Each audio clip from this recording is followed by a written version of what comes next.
आईवरील वैद्यकीय उपचार घेऊन घराकडे परत जात असताना कारवरील नियंत्रण सुटल्याने कार दुभाजकावर धडकली आणि विरुद्ध दिशेने येणाऱ्या उभ्या ट्रकवर आदळली। या विचित्र अपघातात मायलेक जागीच ठार झाले तर मुलगी गंभीर जखमी झाली आहे।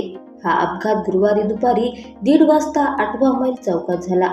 रजनी सुभाष गिरनाळे वय 50, अक्षय गिरनाळे वय 28 अशी अपघातात ठार झालेल्या मायलेकांची नावे आहेत, तर श्रद्धा गिरनाळे वय 20 असे जखमी मुलीचे नाव आहे। रजनी गिरनाळे हा शेतकरी असून पतीच्या निधनानंतर त्यांचा मुलगा अक्षय, मुलगी श्रद्धा यांच्यासह राहत होत्या। मुलगा अक्षय अभियंता असून आईला शेतीकामात मदत करीत होता। मुलगी श्रद्धा ही BSc शिक्षण घेत आहे। रजनी यांना वाताचा आजार असून त्यांच्यावर नागपुरात उपचार सुरू होते। गुरुवारी 1:30 वाजता वैद्यकीय उपचार घेऊन गिरनाळे कुटुंब परत जात होते।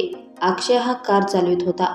8वा मैल चौकात अक्षयचे कारवरील नियंत्रण सुटले आणि कार दुभाजकाला धडकली।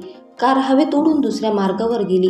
दरम्यान समोरून येणाऱ्या ट्रकवर कार आदळली, त्यामुळे कार चकाचूर झाली। कारमध्ये बसलेल्या रजनी आणि अक्षयचा जागीच मृत्यू झाला, तर श्रद्धा गंभीर जखमी झाली। वाडीचे ठाणेदार प्रदीप रायनावर हे लगेच घटनास्थळावर पोहोचले। या प्रकरणी जखमी श्रद्धा हिच्या जबाबदारीनंतर पुढील अपघाताची नोंद घेण्यात येणार आहे।